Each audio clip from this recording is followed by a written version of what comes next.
Welcome to Finding Meaning in Life, Love and Money with me, your host, Suresh. Today, we are thrilled to have with us Gail Rubinstein, a powerhouse in the automotive industry and a true embodiment of entrepreneurial spirit. Originally from Winnipeg, Canada, Gail has made her mark in the United States, building multi-million-dollar companies and mentoring countless professionals along the way. Join us as we explore how Gail balances her drive for success with her love for life and discovery insights on finding purpose in today's fast-paced world. Hi, Gil. Welcome back here at Finding Meaning in Life, Love and Money with Suresh. My friend, it's been a while since we talked last time. I'm so excited to have this conversation with you about your life journey and how you find meaning in personal life, professional life, and in between. Before we begin, we're going to have a brief meditation together. Then we'll start the conversation. So let's close our eyes.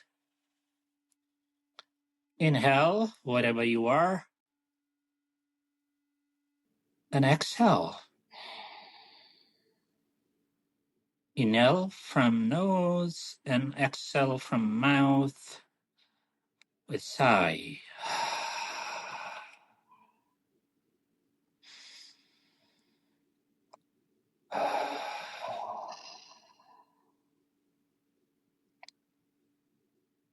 This is our moment together for ourselves and each other. Let's be here together. We don't have to be anywhere else at this time because everything else can wait. This is our time. Let's stay focused and deepen our conversation and understanding. Just observe quickly how you're feeling, how your body's feeling, how is your heart feeling.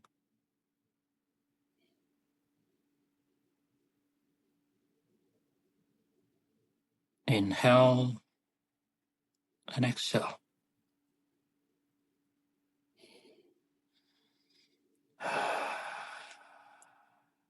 If you're driving and listening this podcast, please don't close your eyes.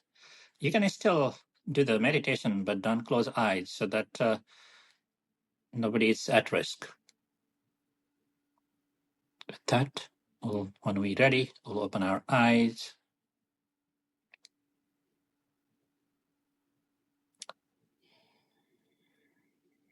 Thank you, Gail, again.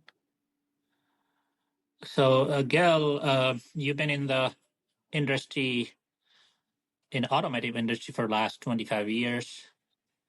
How that shaped your life in terms of finding meaning in personal and professional life?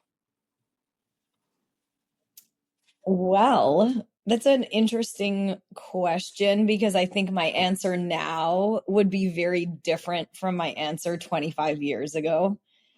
I mean, I've worked in 25 years in the auto industry. I've worked with so many personalities and so many different people that have helped me find meaning in my professional life. Like I've had mentors, I've had coaches, I've worked for not so good people, I've worked for wonderful people. And so I found meaning, a lot of meaning through the people and the connections that I made. And I still have some really strong connections with families and people that I've worked with that I met 25 years ago that helped me grow my career and took a personal interest in me and my goals. So I would say that my perspective and meaning was really shaped by the people that cared. And I met some really, really amazing people. Wonderful.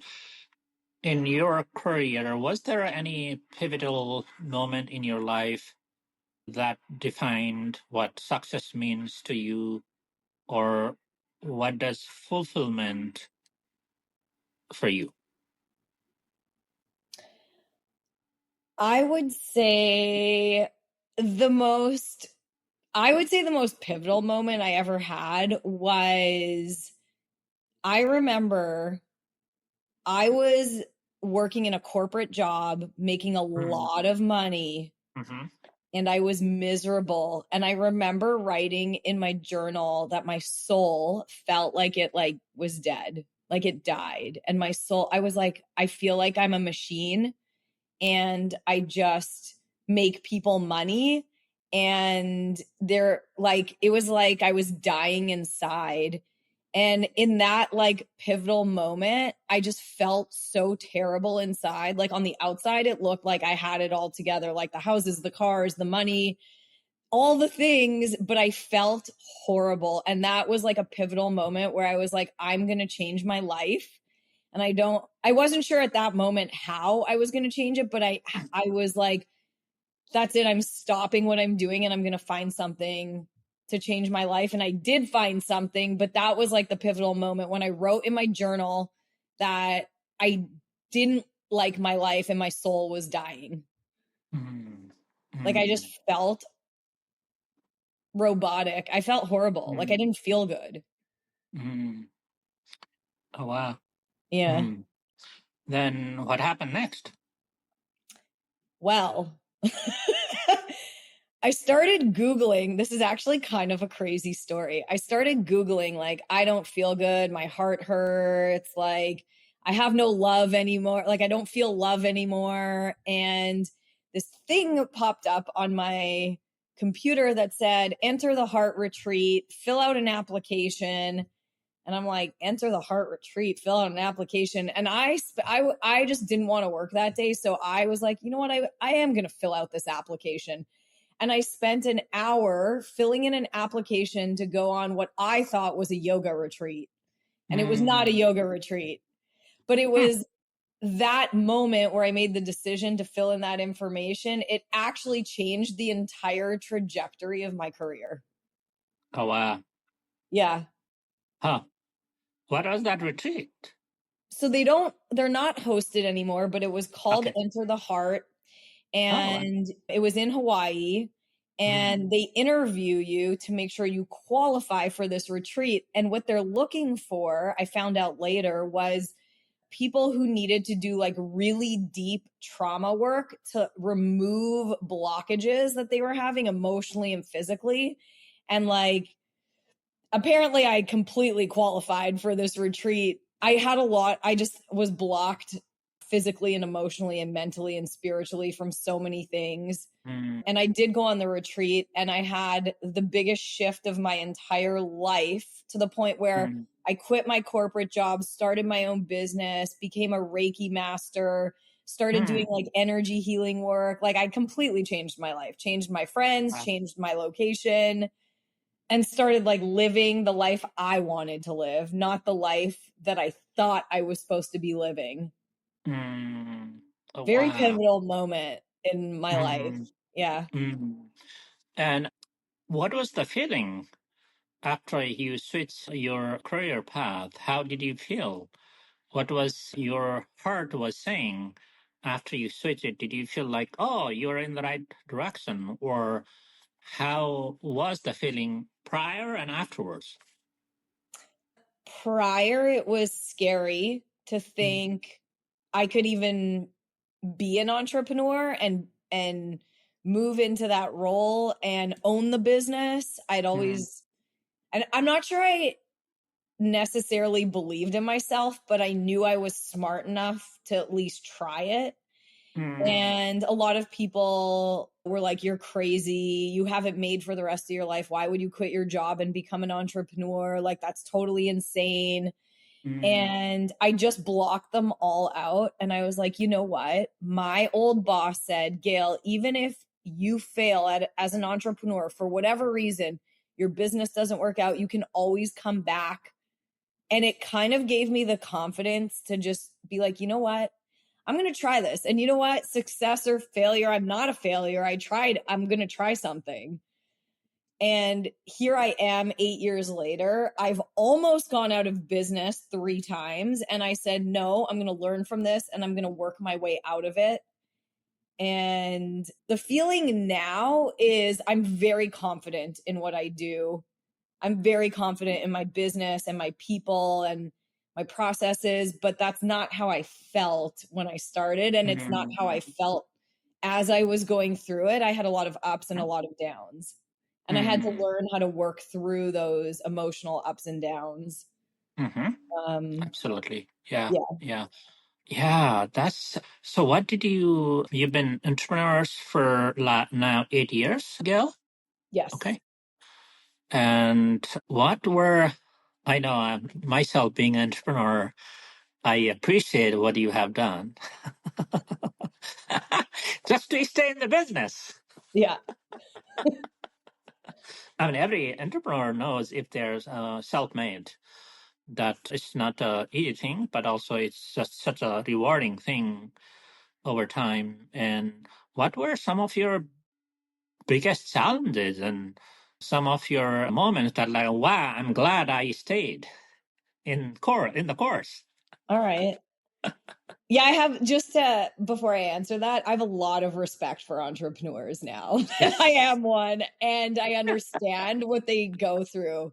Yes. So much respect. Mm.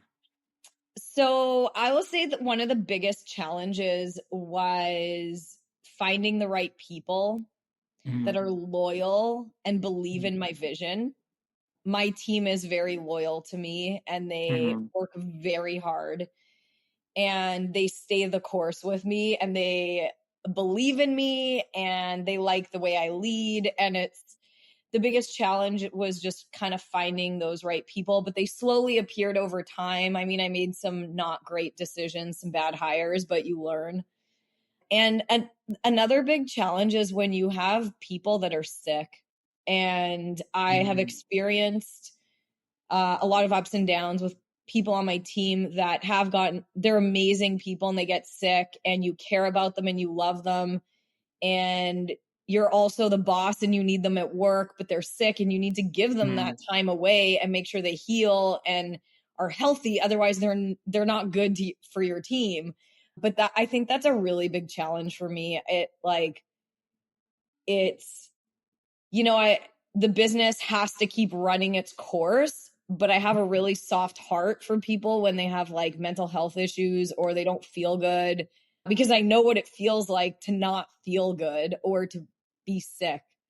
So that's an interesting challenge. And then what was the other part of the question? What are the moments that you felt so good that you actually started being entrepreneurship despite the challenges we all face? Oh, there's so many moments that are good. Like, just like even something simple, like at the end of the day, you're like, a client says something that's like, oh my God, you really helped me change. Like, you really helped me do this, or you really helped me change this, or like just feedback that I've been given from people. Like, I have a lot of people, owners of car dealerships, that are like, Gail, I watch your video every Monday. It's like news to me. And they're like, Mm. what you're telling me is so important to my business. And it's funny because like I didn't realize how important that Monday video actually is. So the Mm. good moments that like keep you going are the little pieces of feedback that those clients give you. And they're like, no, everything is so valuable to me. And it feels good. And you kind of keep going. Mm. And a lot of women compliment me and tell me they look up to me as a female. And I am like, oh wow, that's okay. I got to keep going. I got to keep going. I have followers. Like You I'm do. inspiring people, so I have to keep going. Yeah. Yes, yes, yes, yes, absolutely.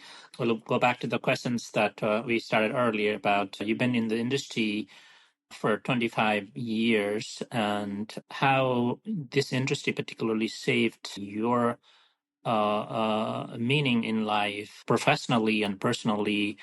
How does it gives you more satisfaction from this industry or this kind of work for you?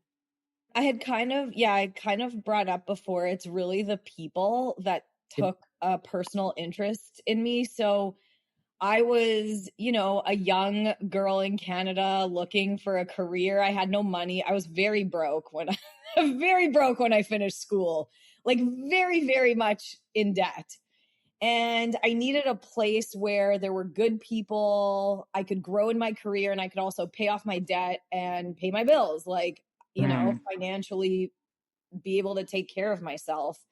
mm-hmm. And the auto industry, for people that don't know, is very financially rewarding, like unbelievably financially rewarding, which was a surprise to me because I got into it because I thought it was cool. I thought cars were cool. And then Oh, the I see. financial reward was even better. But the people, I when I interviewed for job positions, I interviewed them. I was kind of curious how they were going to help me grow in my career, and I found some amazing people to work for, Mm, that mentored me and coached me and helped me overcome fear of many things. mm, And so really the people helped me find meaning, and the connection helped me find meaning, and the money was lovely, but it was the people that the meaning came from. mm. Yeah. Wow, that's really interesting. And you doing so much mentoring and helping other people. Why do you believe in mentoring? Well, I was a mentee. So I always had a mentor. And without a mentor, I know I would have not, I may have gotten this high, at like that far in my career, but it would have taken me 10 Mm-hmm. times longer because you Mm, don't know what you don't know. And if you're open to a mentor and you're a sponge and you're willing to learn from someone who's been in that role and made it to the top of that role, they can get you there 10 times faster. So I like being a mentor because I was on the other side of it and I loved it. I loved having a mentor. I mm, had I had a lady named Beth Delaney who was like completely changed my life. And I mm, had a mentor named John Griffin who my career skyrocketed after he mentored me. Like mm, completely skyrocketed. Yeah. mm, mm. Um And for those people listening, how do you find mentors? Because sometimes when you just graduate from undergraduate, some colleges or university are really good about training you how to find mentors, the importance of mentorship. But some other schools, they don't emphasize so much about mentorship and all of that. So how people can find and how they can be effective in utilizing or finding mentorship. How did you do it? well, in college I kind of found professors that truly you can kind of intuitively tell whether they Mhm. like really care about your success in their Mm, class. And then I would be like, okay, I really want to succeed at this, and just go talk to them. In the workplace, I just remember I would interview. So you got to reverse the role. When they interview you, you need to interview them. So how are you mm, going to help me grow in my career here? Like if I come to work for you, what programs do you have that are going to help me grow, because I don't want to stay stagnant in my career. mm, So mm, when they're interviewing you, you flip the role and you interview them. And I remember mm, someone taught me that and I was like, "Oh, that's such a good idea." So that's how I found my mentors. mm. Um yeah. There's always Yeah. someone though in the workplace that wants to be a mentor. You just got to find them. Mhm. Yeah. That's true. And in how do you have such a busy life professionally? You have so many things going on. How do you balance your professional and personal life so that you're doing enough for self-love and self-care? How do you do that, some of those things? How do you balance those various elements in life? So I would say that After that retreat I went on that I told you about, they taught us a lot about self-love and self-care and taking care of yourself in the morning before you start your workday. And it does change the trajectory of your day. So now I'll wake up, even if I don't want to wake up, I'm like, okay, no, I'm getting up. I'm going to go to yoga, or I'm going to go for a walk on the beach, or I'm going to go for a swim, or I'm going to do something for me and just not think about work. And if I do that for an hour, even an hour, it doesn't even need to be 2 hours. If that 1 hour of the day is for me, it actually changes my entire day. I feel better. I have more clarity at work. And then when my clock is around like 5-6 o'clock, and I tell all my employees this, when it's 6 o'clock, you have a family, you have kids, you have a life, shut your computer. Like, if it didn't get done, it'll get done the next day. Just close the computer and just forget about it. Like, the world doesn't revolve around just work. It's a mindset shift. So it took me a long time to get there. I never used to be like that. Suresh, I Yes. used to be a workaholic. I would pull like 15-hour days and just workhorse. Like, yeah. So, Wow. Wow. And that's how it was when you were work in a corporate world, yeah. pretty much. Oh, wow. Okay. Yeah. Okay. What's interesting, and I don't know if people that listen to this can relate to this, I used to channel my feelings through work.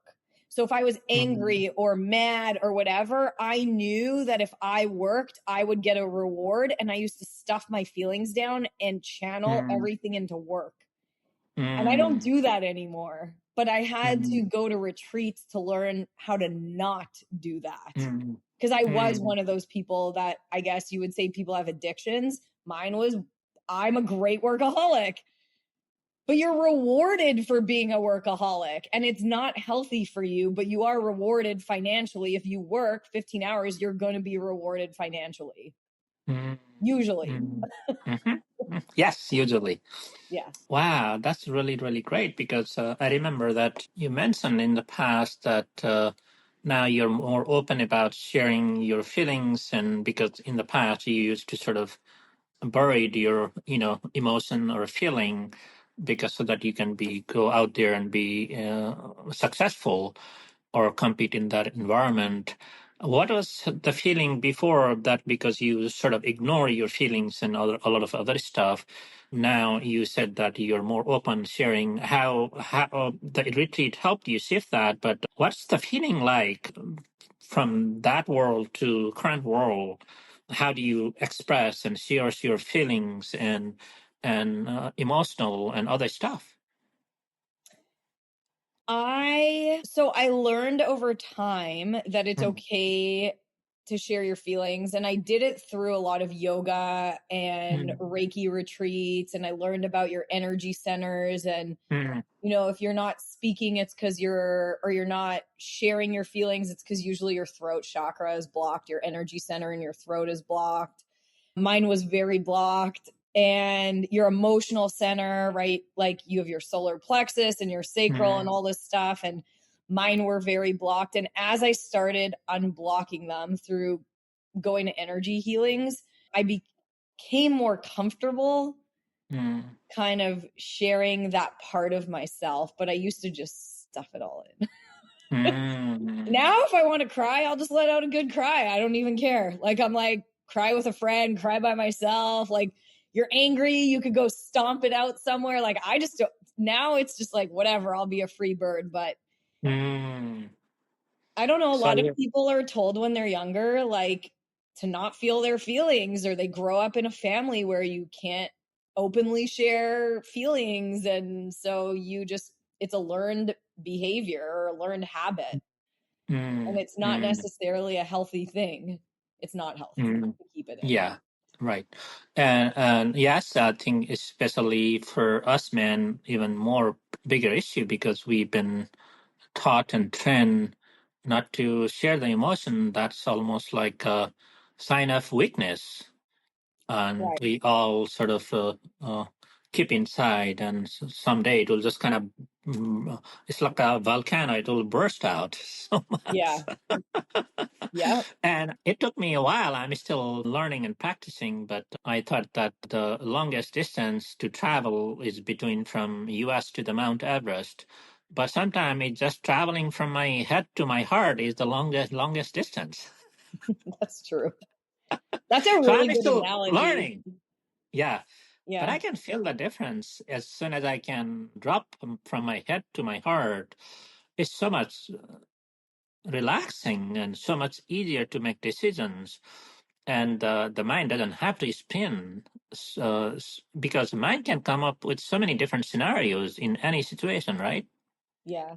Uh, and I'm finding that heart can only make two, three scenarios. It's Right. so blind. Right. Well, It because can your heart feel it. feels it, it's like Yes. it feels the Yes. answer or feels Yes. the decision. Yeah. It's either yes or no, or maybe sometimes, but it's either yes or no most of the time. Right. So I've been finding fascinating just to drop from the head to the heart. And so, how your relationship and your happiness has changed since you start working in the automotive industry about yourself, about your feeling, your happiness, contentment.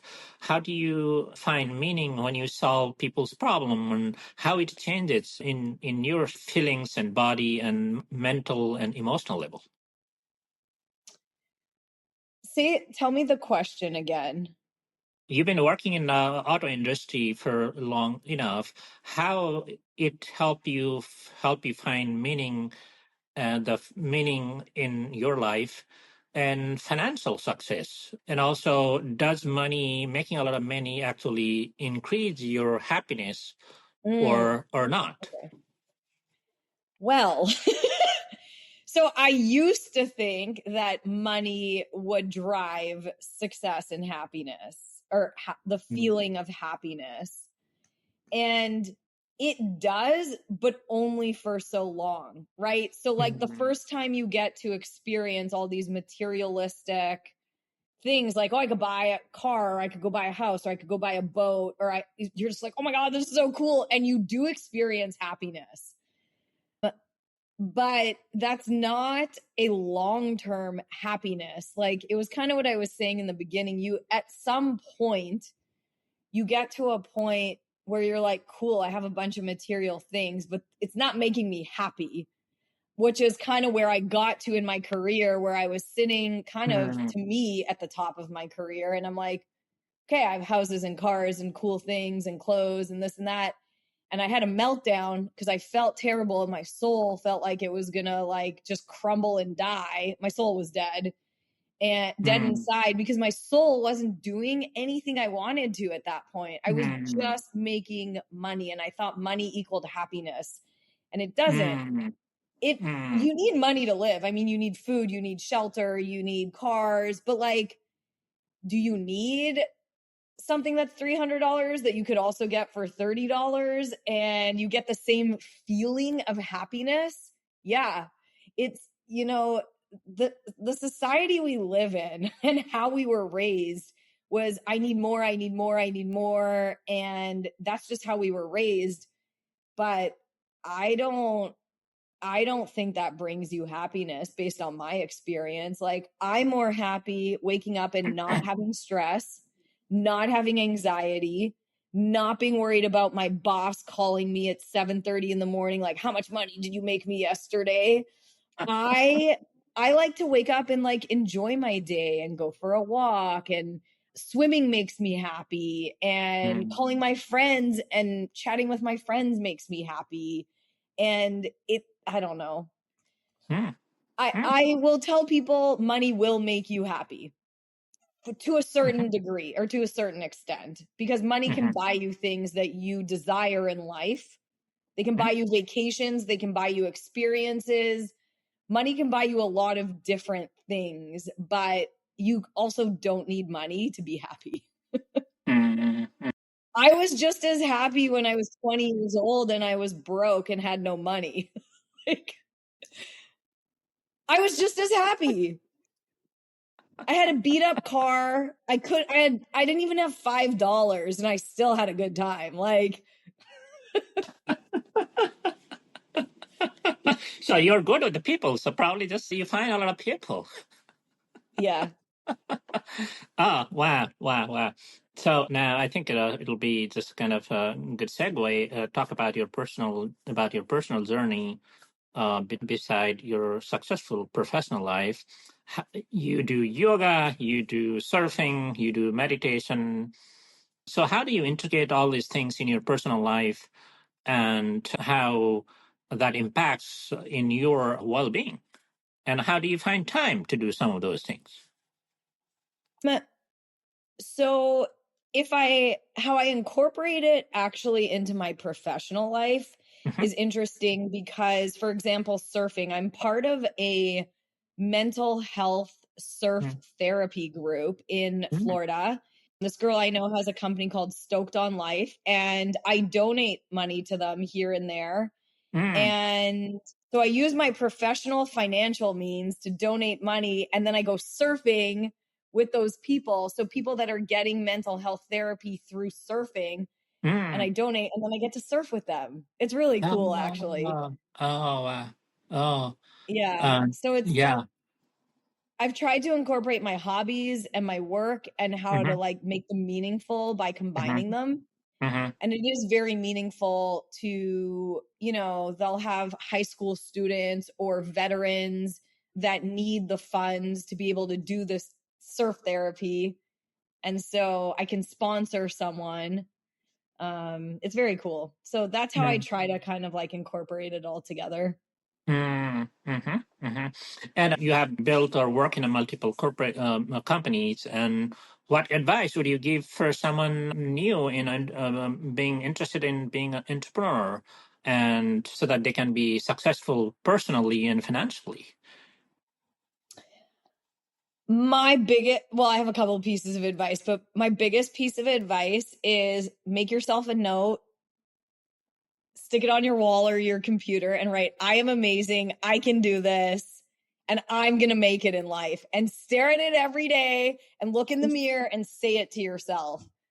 Because when the mind thinks that, your body thinks that, and you'll just do it. You'll just like naturally do it. So but if you have the I can't, I'm not going to, what if I fail? No, I am amazing. I can do this. I'm good. It's just a mind game. It's all a mind game. The successful entrepreneurs that like really made it, they know it's just your mind. It's your mindset. It's how you wake up, how you think in the morning. And I'm going to go do this, and I'm going to execute it, and I'm going to go like, I'm good. We're good.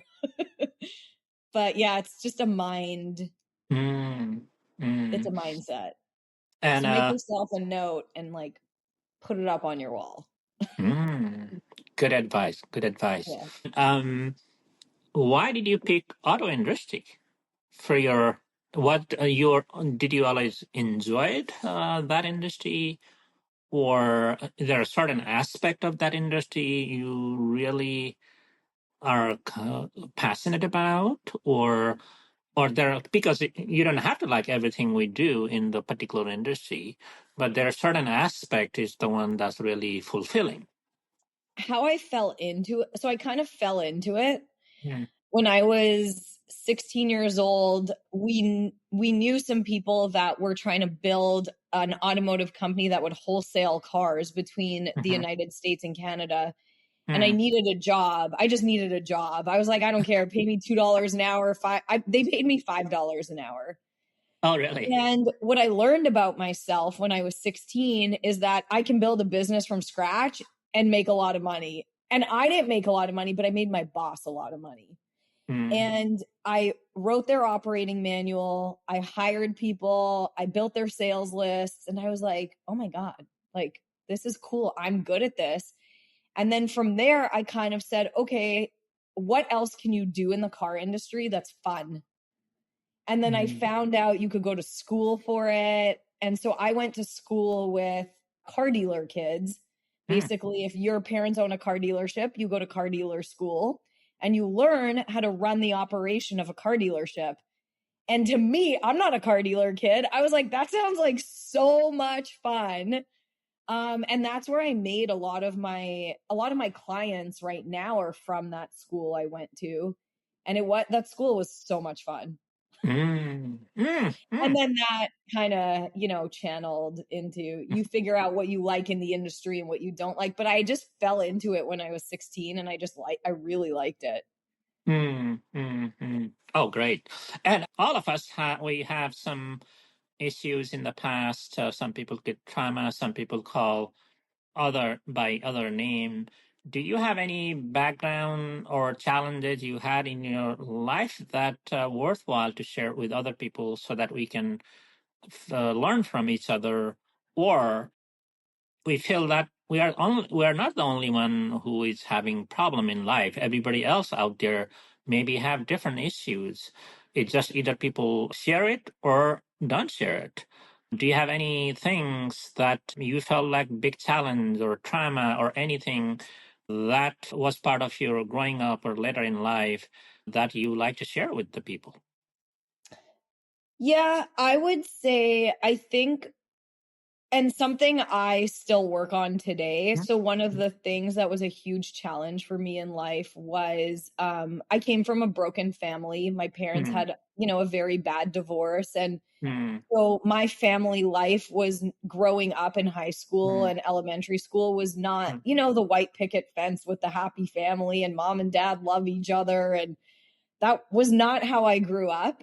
mm, mm, Their divorce was hard. It was mm, hard for me, my brother, my sister. You have one parent that's involved, one parent that's not involved. There was it was chaotic. mm, And it affected me a lot in life. It affected how my relationships developed. It affected how, who you date in your adult life. So, you have your professional life, but then you have your personal life. And mhm, in your personal life, that whole family interdynamic has affected me for a very long mhm, time. But, you work through it and you do healing work around it and you do therapy around it. And I would just kind of tell people, I know like 70% of parents get divorced these days. So I know there's a lot of people that probably have a lot going on around mm, family and support systems and who is your support system and who can you count on. But I just, yeah, I could give advice all day long, I think, about that. But that is something that a lot of people go through that I also went through. And so I would just tell people, like, you can come out on the other side. mhm, No matter what you go through in your family life or your personal life, you can come out on the other side. You mhm, always can.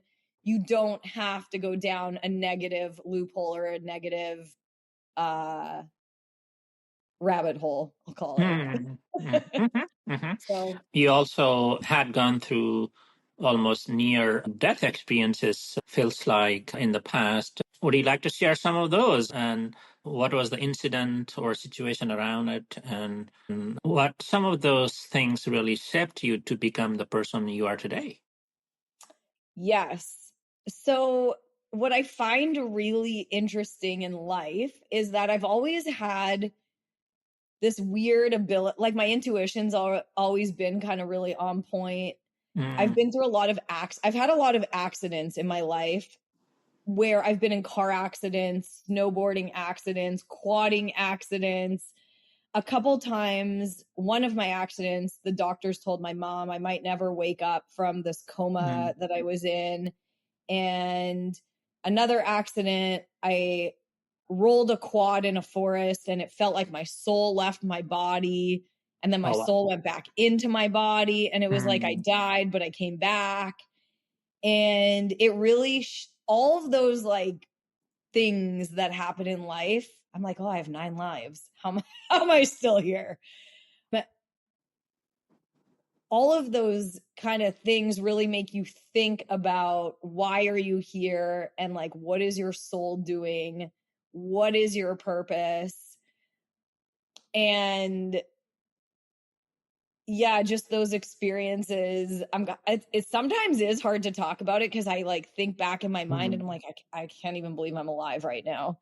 mm, But yeah, all of those experiences I would say have definitely shaped me. I went down, I mean, I don't tell a lot of people this, but I went down this like really long spiritual healing journey and path where I spent 8 years looking for healers and shamans and Reiki Mm, masters and Native Americans. And I started mm, getting really into Eastern medicine and mm, how the soul really likes plants and Eastern medicine and acupuncture and chiropractic and mm, cranial sacral. And there's this whole world of mm, people that I didn't know about that I've experienced, but I wouldn't have experienced all of that if I hadn't been in those accidents. mm, It's like a very like light healing frequency of people that are on this earth, whereas a lot, my day-to-day is not in that realm of soul or spirit. My day-to-day is like go to work, make money, eat food, go to the gym, go home, and then do my tasks the next day. mm, mm, So it's like shifting from like that frequency or mm, world to like a healing soul frequency and world, if that kind of makes mm, sense. mm. Yeah, yeah, yeah. Sounds like that suffering in a way is a good innovator. Otherwise, I will never do it. Certain things that will actually transform our life. Mm-hmm. Almost feels like suffering is part of growth and building wisdom, so that we can see that paradigm shift um, in our life. So, yeah, it makes sense because sometimes I do certain things, or I'm looking for certain things because I have a suffering or pain, and like I'm trying to find solution. Then I even find a bigger solution, Right. Right. When you much have much more suffering than I and pain, wanted. yeah, when you have suffering and pain and it's that bad, you're going to find a solution of some sort. Yes, yes, And yes, I yes. found all my healing in Eastern medicine, Mm, like hmm, all Eastern medicine. I find that stuff fascinating. hmm, hmm, hmm. Like, I even spent 3 weeks of my life, I did an organic, plant based, I only ate organic, plant based food for 3 weeks at a yoga retreat. And I have never felt, I'm not sure I'll ever feel that good again unless I did that again. But the food you eat and the food, you are what you eat, but the food you put in your body is going to affect every minute of every day of your life. And I Yes. didn't realize that until I experienced it. And I was like, Mm, wow, wow, like mm, just food alone. And that's not all the other Eastern medicine things you yes. could be doing to be feeling amazing. Mm, I totally agree with you. In fact, I just came back from, um, I did water fasting, only water fasting for 10 days, and also 2 days just fasting. So I did a total about 12 days fasting. It felt amazing just to not eat food. Right. Like Then they gave us we just put a like lot what of, you mentioned. After that, they call refeeding, and they gave me like all this vegan and fruits and vegetable. Oh my goodness, I was in heaven. oh yeah. So, yeah, Yep. There's a yes. lot to be said about organic plant-based food. Mhm. I, and I'm someone who ate steak and chicken my whole life. And Mm, I experienced eating differently. And I was like, oh my God, I don't have anxiety. I don't feel bad. I don't feel sick. I felt good. I felt yes, not good, amazing. yes, yes, yes, Yeah. yes. Even I didn't. I needed less sleep after all that thing. I was waking up every day like 4 o'clock. Yeah. And you're like, oh, I'm good. Waking up at 4, totally good. Yeah. So now I totally agree with you. So how you have all of this industry experience in your personal life? How do you find meaning in life, love, and success, and how it changed over time the meaning of success? How I find success, I mean, the meaning, how I find meaning with all that. Yes. It's How just do the you find learning. meaning in your life, personal life right now, right? Because it also changes over time, our meaning in life, right? Because sometimes meaning in life also for me and some of the people I know that the values are the key what are our value system, and that will impact our vision for the future, and that also impacts our passions, and some of those things really key in finding meaning in our lives, right? So what are the things, how do you find meaning in your life now, but the future may change in the future, it may change how you find meaning, but how is helping you find meaning so that you feel content and happy? I very much agree with what you said about like what is your value system, and I have my own set of, Mm, what are your morals, what are your values, what do you stand by, like what do I mm, stand by? And when people ask me what I stand for, I'm like human rights, mm, freedom. Like mm, I'm very we the people, constitutional, like giving people human rights and allowing them to make choices. mm, Here's the good, here's the bad. You mm, decide what you want in your life. And mm, that brings, that's my value system is really what brings me a lot of meaning, whether it's in my personal life or professional life. I never veer from it. I always like stand by it. Yeah, my value system is really strong. mm, And it's kind of that same way with like, it could be love, it could be work, it could be anything. It's like having the freedom to choose. You have the freedom every day of every minute to choose what you want to do and what you want to spend your energy and time and who you want to be surrounded with. And that's where you find meaning. You're going to find meaning in like where you spend your time. mm. Absolutely. Yeah. Yeah. So I find meaning in a lot of different places and spaces. Mm-hmm. And I very selectively, because I have that value system of I can choose anytime I want, any minute of the day of what I'm doing. And I remember even last weekend, I was out with some people and there was a moment in time where I said, you know what? I don't want to do this. So I'm going to choose right now to leave. And I left. I was like, this isn't for me. And I Ah. left. And everyone's like, where are you going? And I said, I'm leaving. Like, I don't want to be doing this anymore. And to me, that was meaningful that I stood up, said what I Mm. wanted, and chose to do something different. Yes. Yeah. Wow. You follow your intuition, your body, and your desire. Yeah. That's so powerful. Wow. Yeah. That's a lot of courage. Thank you. Yeah. Thank you. Because I never used to be like that. And I'm very proud that I follow my value system now. Yes. Yes. Yeah. Yes. Yes. Oh, wow. Wow. Congratulations. That's amazing.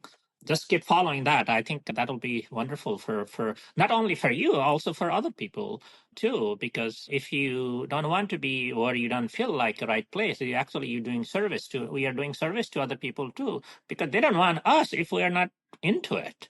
Right. We actually bring the energy down. It's Correct. in a way actually helping other people too.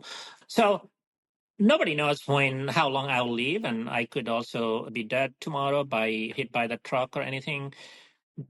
If that happens to you, do you have any regrets in life? Mm. That's an interesting question. Do I have any regrets? Or do you have any regrets that you Okay. haven't done something? Yes. The one thing I have not done is I have not gotten married, Huh? and I actually chose twice to say no. I said no to two people. And You chose no up to two people not to get married with them? correct. Oh, it just happened recently? One time in my 20s and one time in my 30s. Ah, I see. Ah, okay. Uh-huh. And I was too afraid. Well, I'm not sure it was the right timing for me anyway, but I was very afraid to make that type of commitment. But I'm not sure if I was going to die tomorrow, I'm not sure I would regret it, but I would like to experience that in my lifetime. Mm. Like the happiness and joy Mm. of being like, we're committed to each other and we're going to see how this goes. Mm. Yeah. Well, just to let you know, we are on the air, so there might be guys listening this one. They might Yeah, this is like a season of Suresh and The Bachelorette. We're going to find a husband for Gail. Hello. Yeah. Can you line Perfect me up guy. Perfect guy. line up the bachelors and I'll go on some dates and then we'll find the right one. Yeah. We'll send all those guys to Florida. Then you decide. Nice.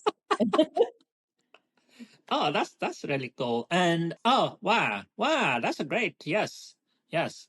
And other thing that if same thing happen and some reason we don't live long enough life, is there a legacy you want to leave? How do you like to be remembered by the people around you, surround the people you know, your friends, family? How you like to be remembered? What could be your legacy? That's a good question. It's interesting because I asked my employees recently if they could make a video about me and Mm, why they would nominate me for this leadership role thing that I was mm, doing.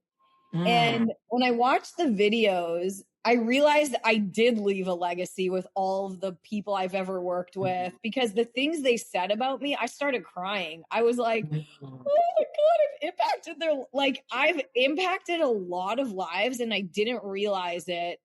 And I mm, think that is your legacy. Like when someone looks back on their life, they're like, you know who changed my life? Gail. Like Gail was part of my life and she said or did X and it made me a better person. mm, Yeah. mhm, mhm. Yes, yes. Based on my also experience that you're the person that open and present and kind, and it seems like you treat people equally.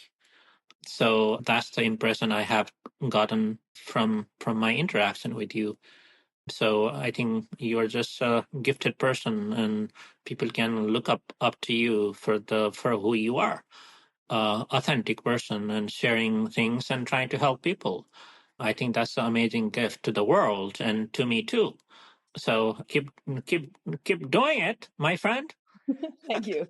My Yeah. parents, I do remember when I was younger, my parents Uh huh. instilled a lot of good values in us. And one of them was that you always, no matter whether it's a homeless person on a street or the president of Mercedes, you treat everyone the same. You never disrespect people. And if someone's having a bad day, it wasn't you. Just know they're having a bad day. And yes, treat people equally. I've always lived by that. Always, always, always lived by that. It's so important. Cool. Yeah. Very good. Thank you, Gail, again sharing your life story with us this today. And we'll wish you all the best of finding the right guy. Yes. Perfect man. Uh, uh, and continue success in your on your professional growth. Such a delight to have a conversation with you. Thank you so Yeah. much, Gail. Thank you for having me.